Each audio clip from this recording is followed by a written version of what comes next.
Hello friend, welcome back to e learning with Hina ma'am channel. आज का जो session है काफ़ी इंपॉर्टेंट है। आपको बता दें कि जो शारीरिक क्रिया विज्ञान यानी आपकी यूनिट है इंटर की शारीरिक क्रिया विज्ञान की सब यूनिटों को हमने एक वीडियो में कवर ना होने की वजह से 2 पार्ट में बनाया है शारीरिक क्रिया विज्ञान को।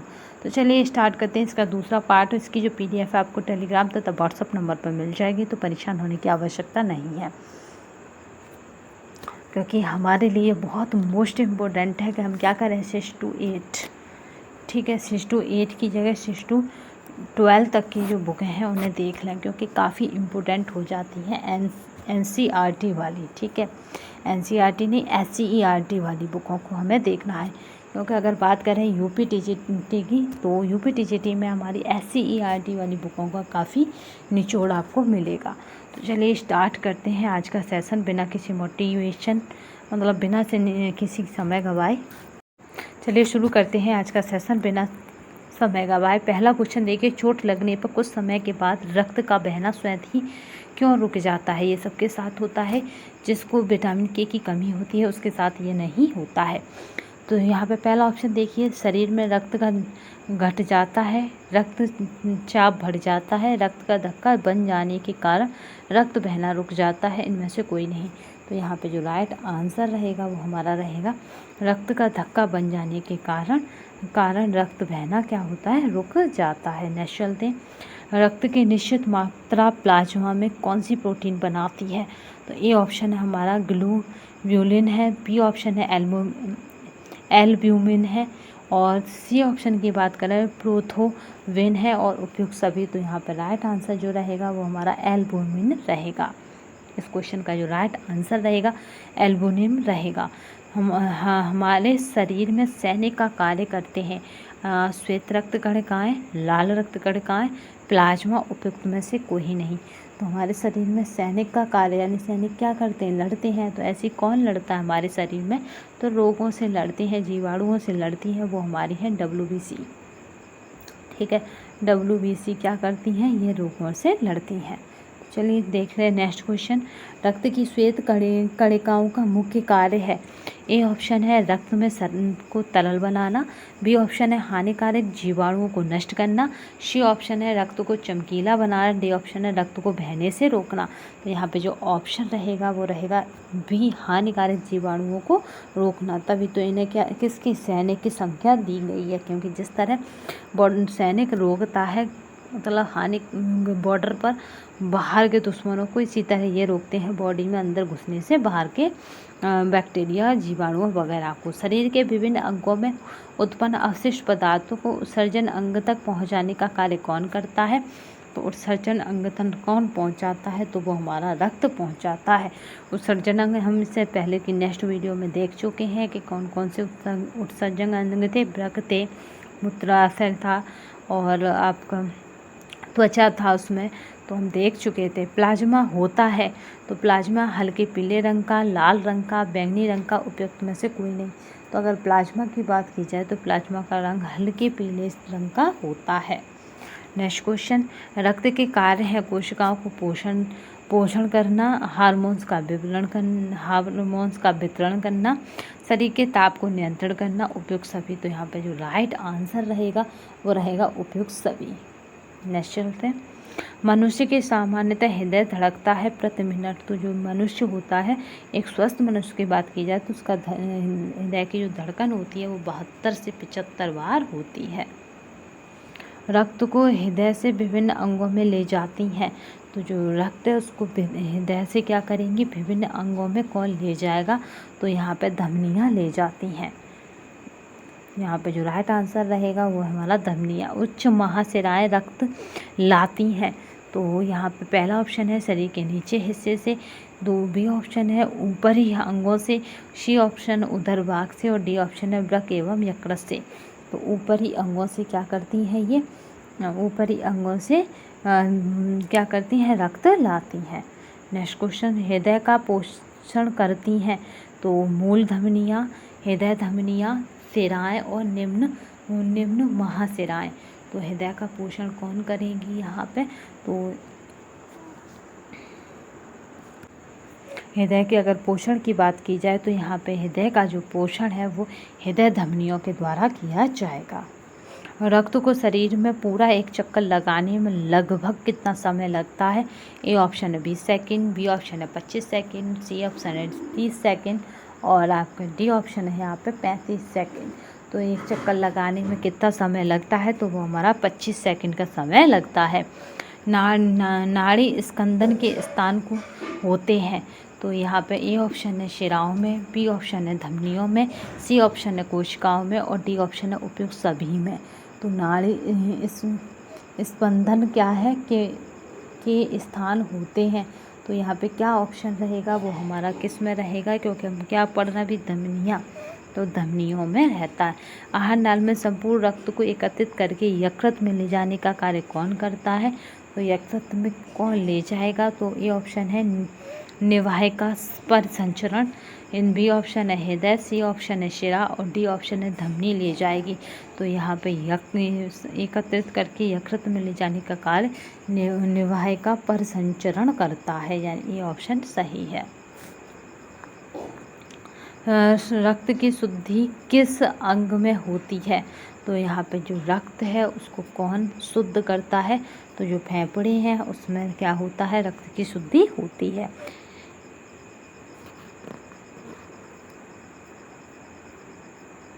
ऑक्सीजन ग्रहण करके कोशिकाओं में पहुंचाता है तो ये कौन पहुंचाता है? प्लाज्मा, हीमोग्लोबिन, श्वेत रक्त कणिकाएं और रक्त प्लेट्स।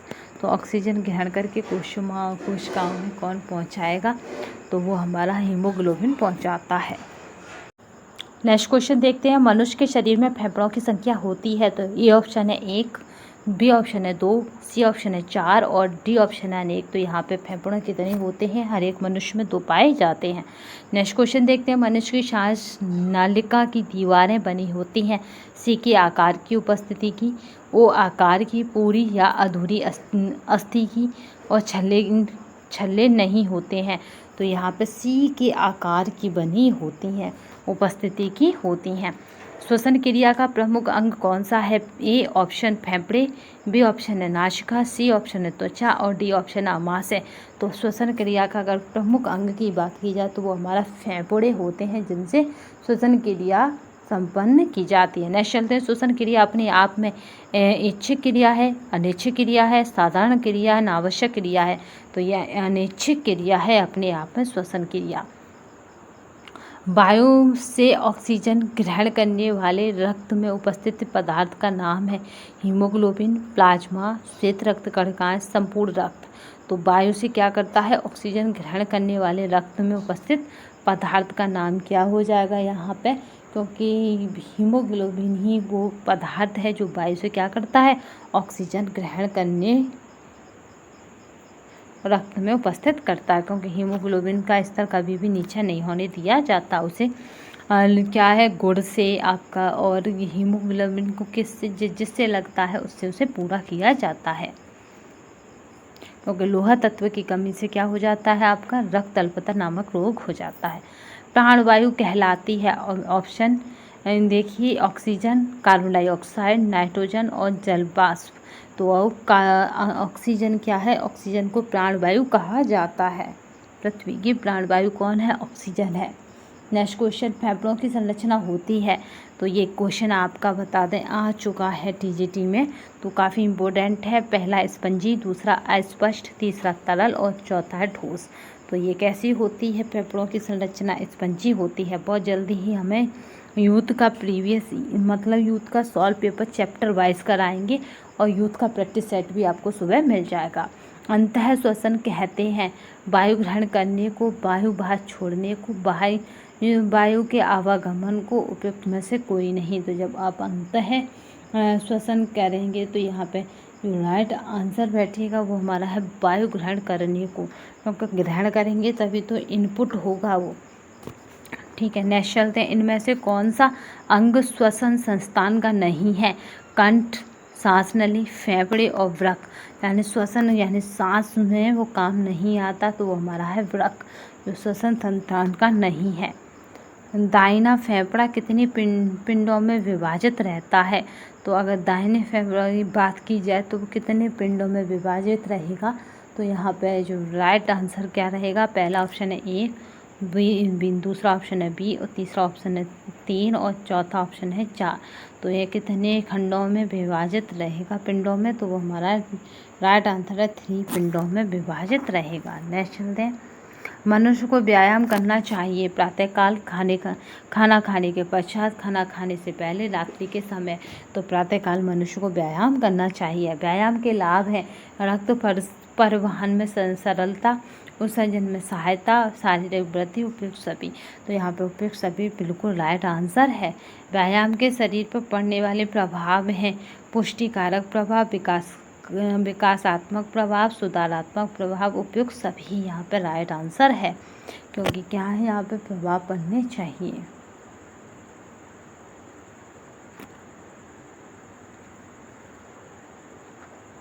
चलिए नेक्स्ट क्वेश्चन देखते हैं। व्यायाम नहीं करना चाहिए भोजन करने के तुरंत बाद, स्नान के तुरंत बाद, रोगग्रस्त होने पर, उपयुक्त सभी। तो यहाँ पर राइट आंसर जो रहेगा वो रहेगा उपयुक्त सभी के बाद नहीं करना चाहिए। प्राणायाम से लाभ है चित्त एकाग्र होता है, आयु में वृद्धि होती है, बुद्धि कुशाग्र होती है, उपयुक्त सभी इसमें राइट आंसर रहेगा। व्यायाम हमारे शरीर के लिए आवश्यक है उत्सर्जन में सहायता के लिए, विश्राम के लिए, रोगावस्था के लिए, कार्य क्षमता में कमी करने के लिए। तो व्यायाम क्यों करना चाहते हैं, तो यहाँ पे जो रहेगा हमारा व्यायाम, तो यहाँ पे उत्सर्जन में सहायता के लिए हम व्यायाम करते हैं।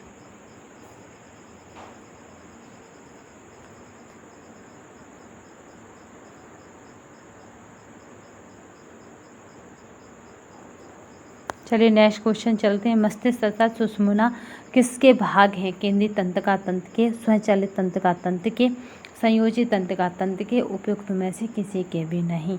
तो ये किसके भाग हैं, तो ये केंद्रीय तंत्रिका तंत्र के भाग हैं। नेक्स्ट क्वेश्चन देखते हैं। मस्तिष्क के भाग हैं, ये रिपीटेड क्वेश्चन है इसलिए इसे बहुत ध्यान से देखेंगे। अग्र मस्तिष्क, पश्च मस्तिष्क, मध्य मस्तिष्क। किसी दिन हम मस्तिष्क को पूरा डिटेल में करा देंगे, क्योंकि इस बार 2 बार इससे क्वेश्चन पढ़ रहे हैं, तो इस बार भी शायद इसी से एक क्वेश्चन आपको मिल जाएगा। मस्तिष्क के भाग हैं, इतना जरूर याद रखिएगा, अग्र मस्तिष्क, पश्च मस्तिष्क और मध्य मस्तिष्क। तो यहाँ पे उपयुक्त राइट आंसर रहेगा। Next question. मूर्धान्यिका या पायामेटर होती है, तो पायामेटर क्या होती है ये बताना है। तो अगर पायामेटर की बात की जाए तो यहाँ पे जो राइट आंसर रहेगा वो क्या रहेगा कि ये सबसे ऊपरी सतह है, नीचे की सतह है, और क्या है यहाँ पे नीचे की सबसे भीतर की कोमल झिल्ली है, उपयुक्त में से कोई नहीं। तो यहाँ पे जो राइट आंसर रहेगा मृदुता तानिका या फिर पायामेटर के लिए, तो यहाँ पे राइट आंसर रहेगा सबसे भीतर की कोमल झिल्ली है।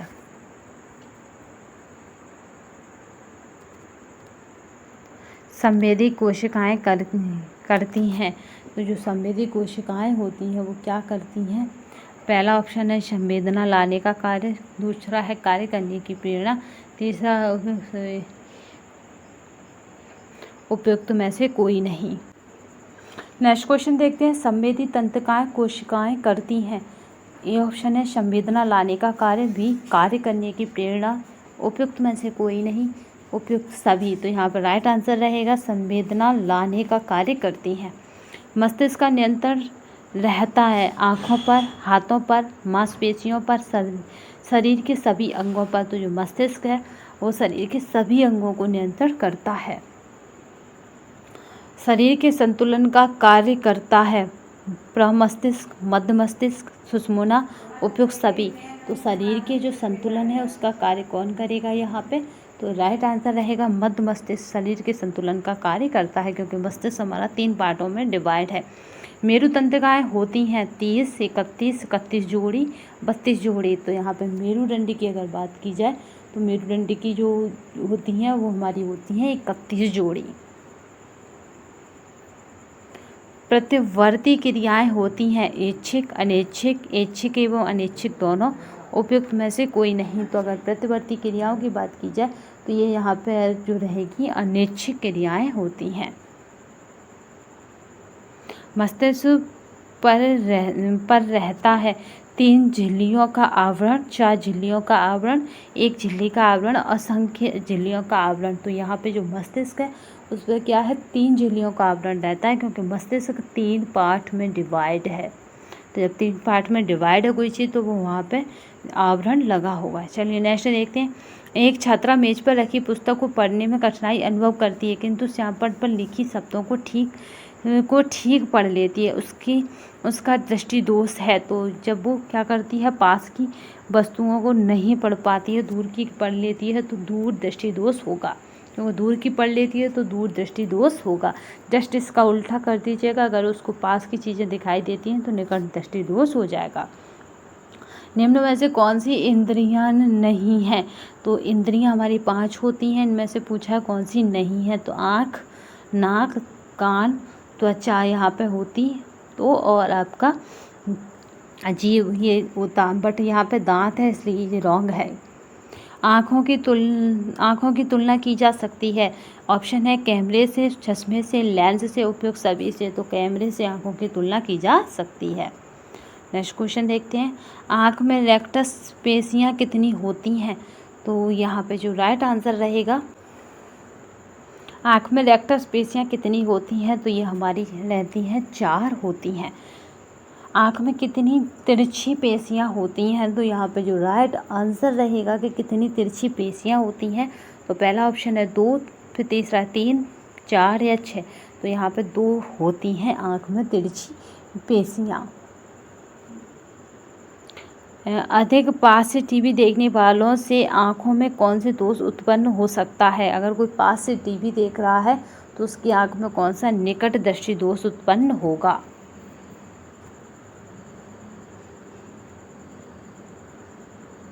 निकट दृष्टि दोष को दूर करने के लिए किस लेंस का उपयोग करते हैं? तो ये ऑप्शन है नतोदर लेंस, उत्तल लेंस, उपयुक्त दोनों, उनमें से कोई नहीं। तो नतोदर लेंस का प्रयोग करते हैं निकट दृष्टि दोष को कम करने के लिए या दूर करने के लिए।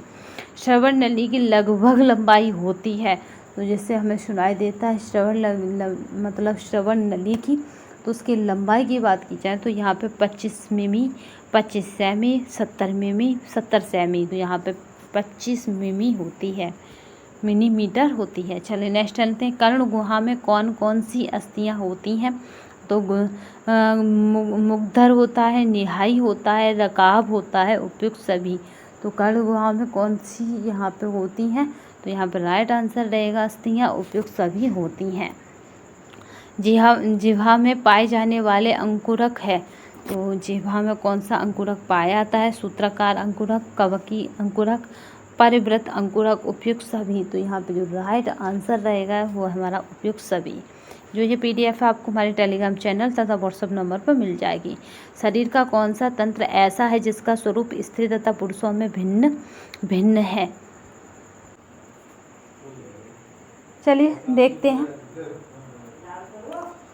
शरीर का कौन सा तंत्र ऐसा है जिसका स्वरूप स्त्री तथा पुरुषों में भिन्न भिन्न है? तो यहाँ पे श्वसन तंत्र, प्रजनन तंत्र, तंत्रिका तंत्र और पाचन तंत्र। यहाँ पे क्लियर है कि प्रजनन तंत्र ही शरीर का ऐसा पार्ट है जो स्त्री और पुरुषों को अलग अलग करता है। स्तनों की संरचना होती है श्लेष्मिक झिल्ली से, संयोजी ऊतकों तथा वसा से, रक्त कोशिकाओं से, उपयुक्त सभी से। तो संयोजी ऊतकों तथा वसा से क्या होती है? स्तनों की संरचना होती है। कौन सा अंग मादा प्रजनन तंत्र का हिस्सा है? तो यहाँ पे गर्भाशय, डिम्ब ग्रंथियाँ, डिम्ब नालिकाएँ, उपयुक्त सभी। तो गर्भाशय का हिस्सा अगर बात की जाएगी तो यहाँ पे जो सभी अंग हैं वो सभी किस में मिलते हैं? आपके मादा प्रजनन में मिलते हैं। उपयुक्त सभी यहाँ पे राइट आंसर रहेगा। कौन सा अंग पुरुष प्रजनन अंग है? तो गर्भाशय, डिम्ब ग्रंथियाँ, वृषभ और डिम्ब नालिकाएँ। तो यहाँ पे जो वृषण है वो क्या है? पुरुषों में होता है। नेक्स्ट चलते हैं। मादा के बाह्य प्रजननांग हैं बृहद भगोष्ठ, लघु भगोष्ठ, भग्नाशा और उपयुक्त सभी। तो बाहरी प्रजननांग पूछे जा रहे हैं मादा के, तो यहाँ पे जो राइट आंसर रहेगा वो हमारा रहेगा उपयुक्त सभी हैं। भ्रूण का पूर्ण विकास हो जाता है 5वें माह के अंत तक, 6वें माह के अंत तक, 7वें माह के अंत तक, 9वें माह के अंत तक। तो 7वें माह के अंत तक भ्रूण का पूर्ण विकास हो जाता है। काऊ पर ग्रंथि स्थित होती है मूत्रमार्ग के दोनों ओर, दोनों ब्रशों के ऊपर, गले में और मस्तिष्क में। तो ये यहाँ पे होती है, मूत्रमार्ग के दोनों ओर स्थित होती है। डिम्ब ग्रंथियों की संख्या होती है 1, 2, 4, 8। तो यहाँ पे जो राइट आंसर रहेगा वो रहेगा 2 होती है। प्राय मासिक धर्म कितने वर्ष की आयु में आरंभ हो जाता है? तो 12 से 14, 16 से 18, 10 से 12 और 15 से 17। तो यहाँ पे राइट आंसर जो रहेगा 12 से 14 वर्ष में। गर्भस्थ शिशु स्वयं सांस लेना कब आरंभ कर देता है? तो 6 माह के अंत तक, 7 माह के अंत तक, 8 माह के अंत तक, 9 माह के अंत तक। तो 8 माह के अंत तक गर्भस्थ शिशु स्वयं सांस लेना आरंभ कर देता है। नेक्स्ट क्वेश्चन देखते हैं। हार्मोन्स का कार्य है शरीर को शक्तिशाली बनाना, शरीर की वृद्धि, स्वास्थ्य को सही रखने में सहायता देना और शरीर को सुंदरता प्रदान करना। तो उपयुक्त सभी हार्मोन्स के कार्य हैं। नेक्स्ट चलते हैं। थायराइड ग्रंथि किस स्थित होती है? तो थायराइड ग्रंथि की बात की जाए तो आमाशय में, फेफड़ों के ऊपर, वृक्क के ऊपर, गले में। तो थायराइड ग्रंथि की अगर बात की जाएगी तो थायराइड ग्रंथि हमारे गले में स्थित होती है, क्योंकि इसी ग्रंथि की वजह से आपका क्या है, थायराइड ग्रंथि की अगर सही से स्रावित नहीं होती तो थायरॉक्सिन नामक थायराइड ग्रंथि से थायरॉक्सिन हार्मोन्स निकलता है, जो थायराइड नामक बीमारी भी उत्पन्न हो जाती है। निम्नलिखित में से कौन सी ग्रंथि अंतःस्रावी ग्रंथि नहीं है? हमने अंतःस्रावी ग्रंथियों पे एक वीडियो पूरी दे चुके हैं, तो उसकी जो लिंक है वो भी आप डिस्क्रिप्शन बॉक्स में दे देंगे। तो पीयूष ग्रंथि, थायराइड ग्रंथि, हृदय ग्रंथि, अधवृक्क ग्रंथि। तो यहाँ पे जो राइट आंसर रहेगा, क्योंकि हृदय ग्रंथि अंतःस्रावी ग्रंथियों में नहीं आती। पीयूष ग्रंथि, थायराइड और अधवृक्क क्या है, अंतःस्रावी ग्रंथि है। मादा की जनन ग्रंथि है वृषण, अंडाशय, योनि, उपयुक्त में से कोई नहीं। तो अगर मादा की बात की जाएगी यहाँ पे, तो मादा का जो जनन अंग हो जाता है वो अंडाशय माना जाता है। एड्रिनल या अधवृक्क ग्रंथि स्थित होती है गर्दन के ऊपरी भाग में, वृक्क के ऊपरी सिरे पर, सिर में और हृदय के ऊपरी सिरे पर। तो एड्रिनल ग्रंथि की बात की जाए या अधवृक्क की बात की जाए तो ये स्थित होती है वृक्क के ऊपरी सिरे पर। थायरॉक्सिन नामक हार्मोन्स बनता है थायराइड ग्रंथि में, पीयूष ग्रंथि में, थाइमस ग्रंथि में, एड्रिनल ग्रंथि में। तो थायरॉक्सिन नामक हार्मोन्स की अगर बात की जाए तो ये थाइमस ग्रंथि में बनता है। जनन ग्रंथि का कार्य है थाइमस, पीयूष, वृषण और उपयुक्त में से कोई नहीं। जनन ग्रंथि का कार्य करती है तो जनन ग्रंथि का कार्य करती है तो वृषण इसमें राइट आंसर रहेगा, क्योंकि यहाँ पे जनन ग्रंथि कौन है, वृषण है। नेक्स्ट, मास्टर ग्रंथि किसको कहते हैं? पीयूष ग्रंथि को, थाइमस ग्रंथि को, थायराइड ग्रंथि को, अंडाशय को। तो यहाँ पे पीयूष ग्रंथि को मास्टर ग्रंथि के नाम से जाना जाता है। नेक्स्ट क्वेश्चन, थाइमस ग्रंथि कहाँ स्थित होती है? तो ये गले के नीचे, मस्तिष्क में, गले में और आमाशय में। तो थाइमस ग्रंथि की बात की जाए तो ये स्थित होती है हमारे गले के नीचे, क्योंकि इसी के श्रावण से इम्पोर्टेंट हो जाता है अगर थायराइड बीमारी से बचना होता है तो। चलिए, आज का हमने सेशन पूरा किया। ये PDF आपको हमारे टेलीग्राम तथा व्हाट्सएप नंबर पर मिल जाएगी। आज हमने इंटर की जो बुक थी आपकी, उसकी में से शारीरिक क्रिया विज्ञान एक यूनिट को कंप्लीट कर लिया है 2 पार्टों में। इसका पहला पार्ट हम पहले दे चुके हैं, आज हमने दूसरा पार्ट भी कवर कर लिया है। तो आपको ये वीडियो कैसी लगी ज़रूर बताइए कमेंट बॉक्स में, तथा यूथ का प्रैक्टिस सेट आपको जल्दी ही मिलने वाला है।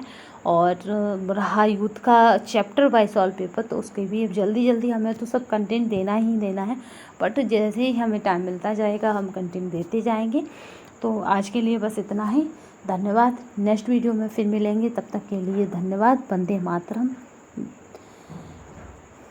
जय हिंद।